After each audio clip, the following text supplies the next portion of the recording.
الحمد لله وكفى وسلام على عباده الذين اصطفى أما بعد.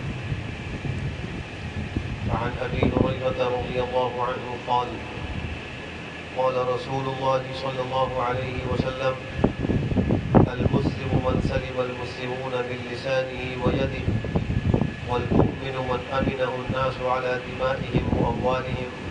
رواه الترمذی. حضرت ابو ہریرہ رضی اللہ تعالی عنہ سے روایت ہے کہ رحمت عالم صلی اللہ تعالی علیہ وآلہ وسلم نے ارشاد فرمایا کہ سچے پکے اور کامل مسلمان کی پہچان یہ ہے کہ اس کی زبان اور ہاتھ کی تکلیف سے دوسرے مسلمان بلکہ تمام ہی انسان و حیوان محفوظ رہیں، اور سچے پکے اور کامل مومن کی پہچان یہ ہے کہ لوگ اس سے اپنی جان و مال کے متعلق مطمئن رہیں۔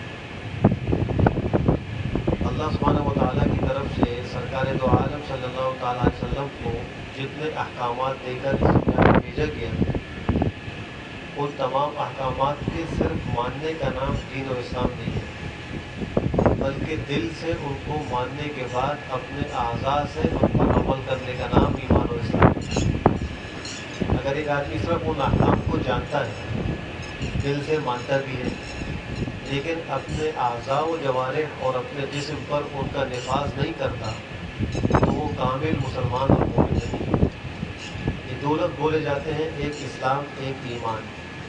اردو میں تو ہم اس کو ایک ہی چیز سمجھتے ہیں، لیکن اصطلاح کے اعتبار سے یہ دو الگ الگ چیزیں ہیں، اگرچہ یہ انجام کے اعتبار سے ایک ہے۔ اصطلاح میں ایمان کہتے ہیں دل سے کسی چیز کی تصدیق کرنے کو، اور باطنی طور پر کسی چیز کے ماننے کو ایمان کہا جاتا ہے۔ اور اسلام کہتے ہیں ظاہری اعضاء سے کسی چیز کو تسلیم کرنا، ان سے ان کو اختیار کرنا۔ تو یہ ایمان دل سے چل کر اعضاء تک پہنچتا ہے، اور اسلام جو ہے وہ اعضاء سے چل کر دل تک پہنچتا ہے۔ تو انجام کے اعتبار سے دونوں ایک ہو جاتے ہیں۔ تو اس حدیث شریف میں پکے مومن اور مسلمان کی علامات ذکر کی گئی۔ ایک تو لفظ ذکر فرمایا کہ المسلم من سلم المسلمون، مسلمان کامل وہ ہے۔ المسلم کا مطلب ہے مسلمان مرد، لیکن عورتیں بھی اس خطاب کے ضمن میں داخل ہیں، یعنی کامل مسلمان مرد ہو یا عورت، وہ ہے جن سے مسلمان مرد بھی محفوظ رہیں اور مسلمان عورتیں بھی محفوظ رہیں۔ من سلم المسلمون، یہاں مسلمون کا لفظ آیا ہے۔ مسلمون جو ہے وہ جمع مذکر کا صیغہ ہے، جس سے مراد یعنی مسلمان مرد ہیں، لیکن مردوں کے تحت عورتیں بھی داخل ہیں۔ تو کامل مسلمان وہ ہے کہ جس کے زبان اور ہاتھ سے مسلمان مرد و عورت دونوں محفوظ رہیں۔ اس کا مطلب یہ ہوا، حقیقت یہ سمجھائی جا رہی ہے کہ مسلمان کو ایسا ہونا چاہیے کہ اس کی ذات سے کسی مسلمان کو کوئی تکلیف نہ پہنچے۔ حدیث میں ذکر تو مسلمانوں کا ہے، لیکن اس میں غیر مسلم بھی داخل ہیں، حتیٰ کہ جانور بھی داخل ہیں۔ مسلمان کو اس لیے خاص طور پر ذکر کیا کہ ایک مسلمان کا رہن سہن اور معاملات مسلمانوں ہی کے ساتھ رہتے ہیں، اس لیے ان کو ذکر کر دیا، لیکن مراد اس میں غیر مسلم بھی ہے۔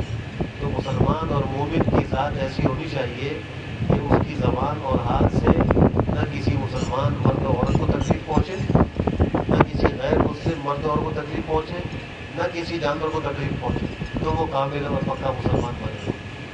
اب بہت سے افعال ایسے ہیں کہ ہماری زندگیوں میں وہ موجود ہیں، لیکن وہ دوسروں کی ایذا رسانی کا ذریعہ بن رہے ہیں، اور ہمیں ان کے گناہ ہونے کا احساس نہیں ہوتا۔ مثال کے طور پہ گاڑی کو غلط جگہ پارک کر دینا، کسی کے گھر کے گیٹ کے آگے گاڑی لگا دینا، یہ دوسروں کے لیے شدید تکلیف کا باعث ہے۔ کتنے لوگ ایسے ہیں کہ اس کا خیال نہیں کرتے، اور وہ کسی کے گھر کے آگے گاڑی لگا دیتے ہیں اور گھر والے کو مشکل ہو رہی ہوتی ہے۔ نو پارکنگ کہیں لکھا ہے اور وہاں کسی وجہ سے منع کیا گیا کہ یہاں گاڑی پارک نہ کی جائے، وہاں گاڑی کھڑی کر دیتے ہیں اپنی سہولت دے کر کہ مجھے ذرا سا کام ہے، دکان سے چیز لے کر آنی ہے، تو یہاں گاڑی کھڑی کر دی۔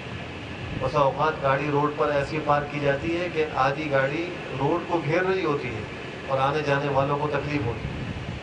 رات کے وقت گاڑی میں جا رہے اور فل لیمپس کھولے ہوئے، سامنے سے آنے والوں کی آنکھوں میں وہ لائٹ پڑ رہی ہے، مجھے گناہ نہیں سمجھتی، ہمارا یہ پھر ایذا رسانی کا باعث بن رہا ہے۔ گھر کے اندر فرش کو دھویا اور سارا پانی روڈ پر نکل گیا. اب نمازیوں کو آتے جاتے گزرتے وقت وہاں سے تکلیف ہو رہی ہے اور مشکل سے وہ آ رہے ہیں, لیکن جس نے یہ کام کیا وہ اس کو بھی نہیں سمجھتا, اس کی 5 وقت کی نمازیں بھی ہو رہی ہوں.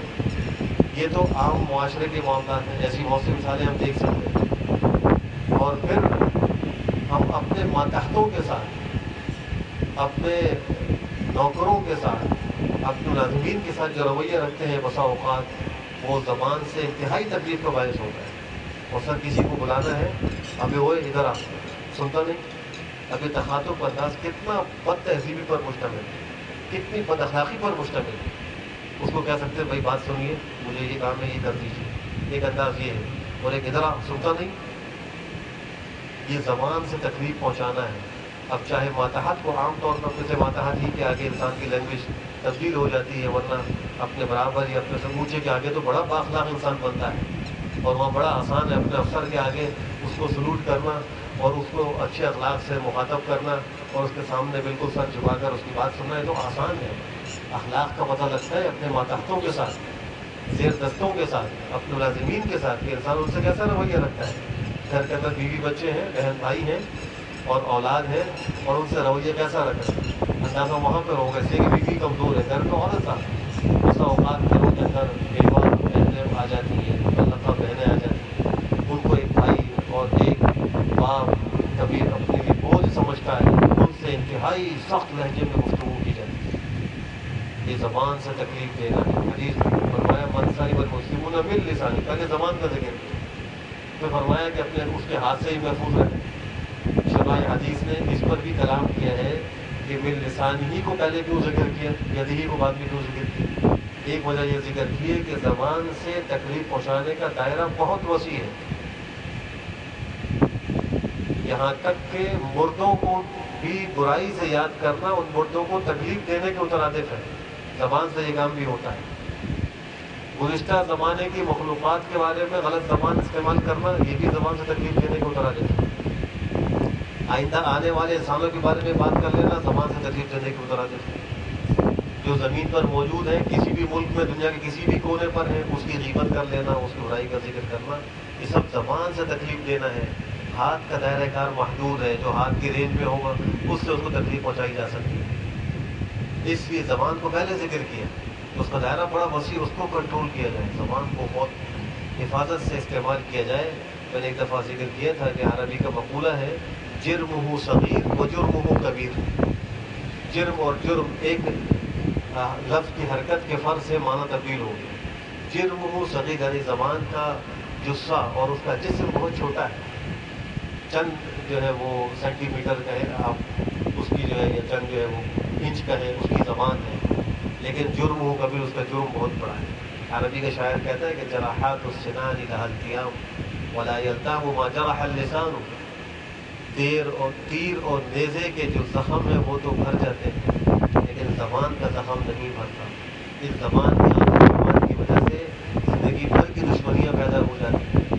انسان اپنے بدخواہ پیدا کر لیتا ہے, قتل و قتال کی نوبت آ جاتی ہے, قطع تعلق ہو جاتا ہے. اس کی زبان کو پہلے ذکر کیا. اور ایک وجہ یہ بھی ہے کہ ہاتھ سے ایک دوسرے کو تکلیف دینے کا مرحلہ زبان کے غلط استعمال کے بعد شروع ہوتا ہے. پہلے زبان گالی بکتی ہے یا کسی کو اس سے تنگ کیا جاتا ہے, اس کے بعد پھر ہاتھ اور پاؤں سے جھگڑا ہوتا ہے. تو ہاتھ اور پیر سے دوسروں کو تکلیف دینا یہ موقوف ہوتا ہے زبان کی تکلیف پر عام طور پر. اس لیے ہمیں چاہیے ہم اپنی زبان کو, اپنے ہاتھوں کو محفوظ رکھیں اور کوشش یہ کریں کہ ہماری ذات سے کسی کو تکلیف نہ پہنچے. انسان تو انسان, کسی جانور کو بھی ہماری ذات سے کوئی تکلیف نہ پہنچے, تو پھر ہمارا ایمان اور ہمارا اسلام کامل ہوگا. اللہ ہم سب کو عمل کی توفیق نصیب کرے. الحمدللہ رب العالمین.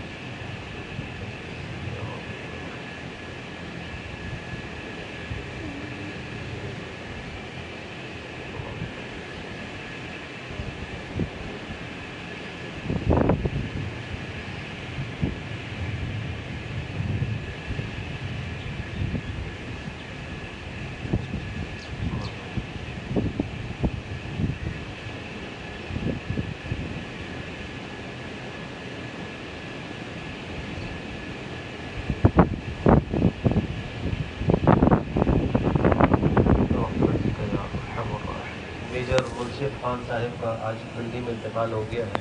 دعا فرمائیں کہ اللہ ان کی بھی حساب مغفرت فرمائے, اللہ ان کے درجات کو بلند فرمائے, اللہ ہمارے تمام المؤمنین کی کامل